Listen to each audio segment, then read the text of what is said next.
What is up, everybody? It is Alex from Heavy New York, calling from the quarantine zone again, and this time we are here with Hazard of Les Chants du Hasard. Thank you so much for being here today, man. It's great to have you here. Thank you. Yep. Thank you, Alex. It's so I was just listening to the new album Livre Toroseme, is if I pronounce that okay. Um, I want to Yeah, know it's fine. I want to know what the thought process was behind the making of this album. How did this album really come to be? Was there like a idea that you had going into it, or was there a lot of experimentation involved? Um, Actually, I did a lot of experimentation on the first two albums, but for this one, it felt like I had a very clear idea from the start. So the general ambience, like how would be the structure of the album, and yeah, I had all those things very early in the process. And then I just filled up the holes, so to say, with yeah, I know where to put everything I wanted to have in this album, so it was quite quick. I wrote the first ideas on the piano, then I orchestrated the whole, and yeah, that's it. Hmm. Do all your albums kind of like have a connection or a concept that it always revolves around? Like Livre Second, the last album, did that like is this at all kind of like related to that in a way, or does every album have its own meaning and its own approach? Um, it's every album has its own lyrical theme, I would say. It's not concept albums, so to say, but like some links between the songs, so that they speak of the same lyrical theme from the album for each album. The second one revolves around a journey. So a person which takes a journey, and on his way he meets some creatures, people, and then landscapes. And the third album is revolves around memories, not memories, but yeah, the different kinds of memories that one can have, like the happy ones, the sad ones, the one you would like to forget, and so on. Hmm. Do you like to leave, obviously, like, you have these concepts in mind, or I know you said they're not concept albums, but they do have like a theme.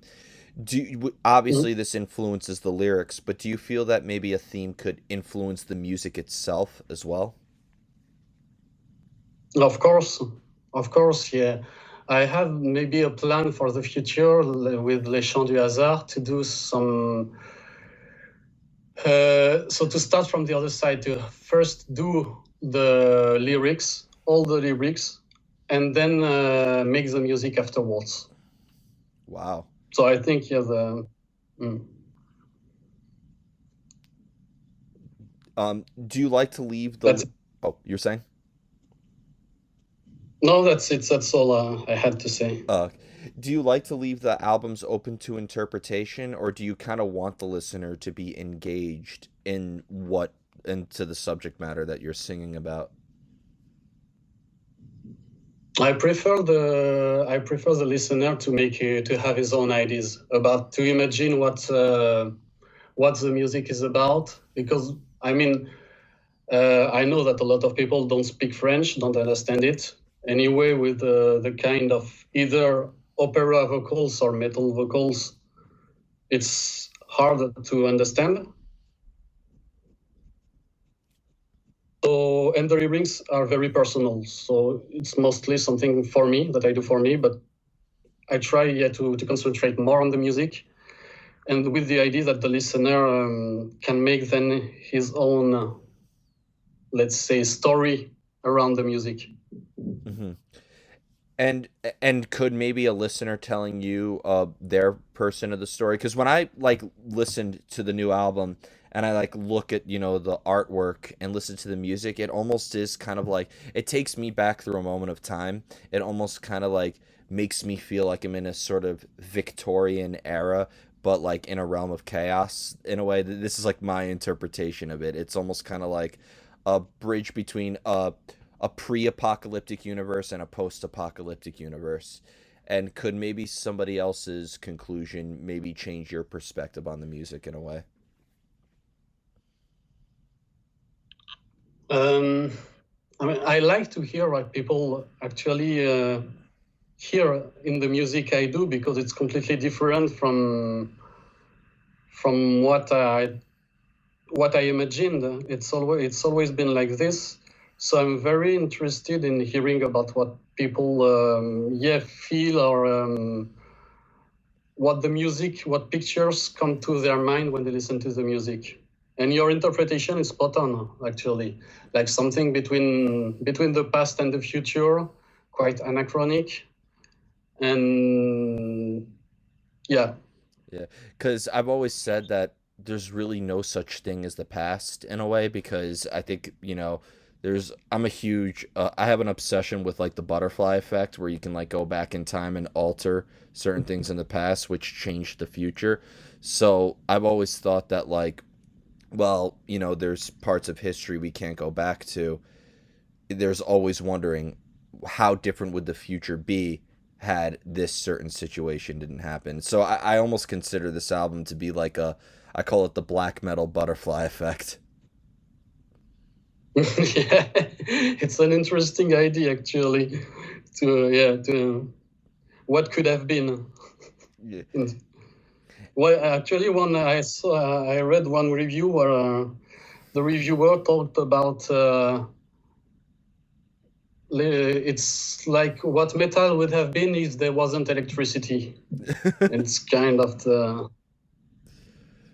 Well, the answer yeah, to it's kind of close to what you think. the answer to that, metal without electricity, it's easy. That's called classical music. Yeah, part of it, like yeah, but that's my big influence, and yeah, I mean it's completely transparent that it's my main influence, because I think it's the darkest music one could find. Some composers, for instance, Strauss or Mussorgsky. So yeah, that's what I wanted to do. Yeah. And with classical music, it's also the rawest music. I mean, you can't get away with mistakes in classical music. It's the fact that some of our classical compositions, what I've always think is the best thing about classical music and what makes it so punk rock is that it was never a trend. It never was a music trend. That we've seen artists, rise to fame and completely fade away, but some of this music is centuries old and it's still excellent and still I think makes an impact. Mm, I think it's not completely true, because there were trends in classical music, and there were, for instance, composers who were very, very well known in their times, but who were then completely forgotten, and which we don't hear anymore about, although they were very big stars in their times. And on the contrary, there are some composers who are not so well known, but who became known after their death. So I think, but what is very strong is that the music the composers from this time made is still played like 100 years after their death. And will it be the same, for instance, with the music of our time? I'm not so sure. Yeah. Do you have a favorite classic? My favorite classical composer has always been Frédéric Chopin. His music always like captures. I consider him to be the first doom artist in a way. Just his music is so like Mhm. emotional. Do you have a classical composer that instantly made you gravitate towards it? Yeah, Strauss, Richard Strauss, not Johann Strauss. Yeah, actually, it was because of this one that I really began Les Chants du Hasard. I mean, I saw the opera Electra, which is for me the ultimate depiction of madness. And so I already had this idea of Les Chants du Hasard before, but I wasn't sure it would work out. But then I saw this opera, and just when I left, I thought, yeah, it's possible to do something very violent, very dark, very strong. We're using orchestra exclusively. So yeah, I would say Strauss is my all-time, my biggest influence. And did metal at all like come later? Did you like become a metalhead, and then that's where you decided, okay, let me make something that is very to infuse classical? Because I've always said that metal has paid the most respect to classical music, both in imagery and in sound. Like I think a good example will be Flesh God Apocalypse. Right now, I also think that Igor is a great representation of classical music. So, where did the idea to go from classical music to metal and bridge them together? Um, it's hard to say, really. Like there was a point where I had this idea. It's something that felt natural to me. I'm classically trained, and so I began then after I left like the music school. I was mostly interested in rock, and then later to metal music, and so I did some bands. And at some point, I went back to classical music, and but then I went back not empty-handed, but with my metal background. And so, yeah, little by little came this idea, and it felt quite natural to me because it's something that I really wanted to do, to write for orchestra. But I said, like, what the point? Writing a symphony, who will listen to this? Writing string quartets, or what's the point? So I thought about this thing about doing like a format that is actual, that is from our time, an album, but then only oriented towards classical music, but still with this this metal background that I had with me and that I brought into this project. It's really Don't know if I'm very clear.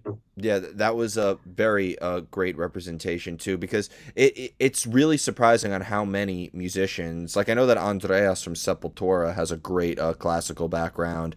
I know that Tadia, before joining Nightwish, she was a completely classical opera singer. And could you maybe though see yourself composing a symphony, a full orchestral symphony in the future? Maybe you could do something like what Trans Siberian Orchestra does.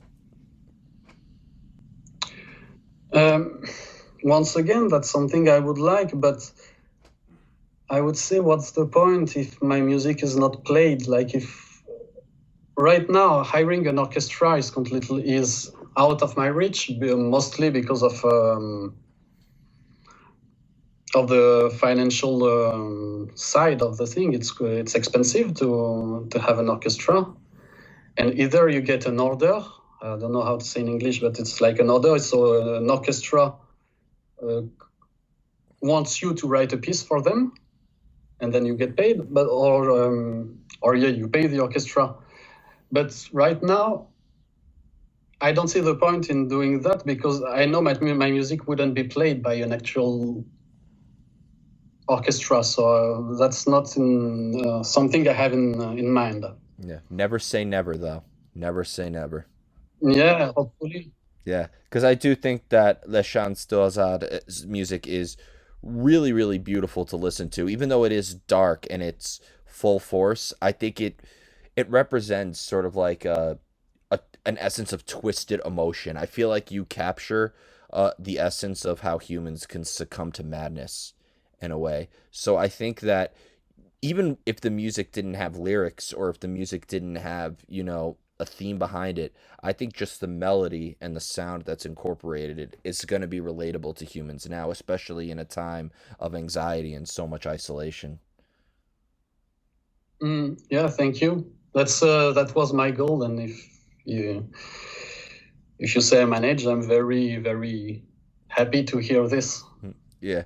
And Does inspiration to write sometimes come out of nowhere, or do you have like a usual place that you go to in order to let the creativity sort of shine? Mm, I would say both.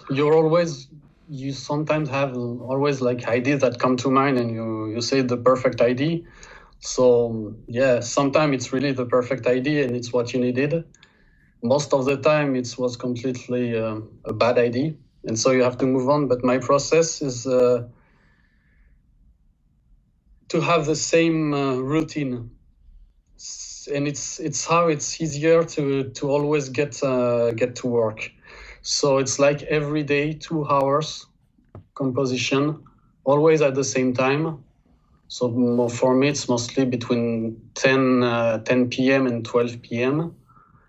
And so it's something when I'm in this routine, I don't think anymore about, yeah, I have to be creative or I have to have new ideas. I have to work on that. It's just natural. It's okay. It's 10 o'clock. It's time for me to work. And that's how I think for me it works the best Yeah. to have this routine. And how do you know when a song is done? When a song is done, I there's I cannot say. I just know it. I just know I listen to what I've done to compare to the idea I had at the beginning, and then I know when it's done. It's just yeah, it's something I know. It's a feeling. Yeah, it's a feeling completely. Yep. And what's funny too is like I feel like if you work on something for a long span of time, it's very hard to sort of maintain that feeling as well, right? You kind of want to keep the feeling consistent in order to keep the song consistent, right? Mm. Yeah, it's true. But once again, it's this routine which is very helpful because when you're used to do it, you don't think anymore, and every day at the same time you dive again into this into the music where you stopped the day before, and you don't even think about it. The mood comes with you know what you wanted to do yesterday, the day before, and you just start from where you stopped the day before. And it's really the routine for me that helps. Absolutely.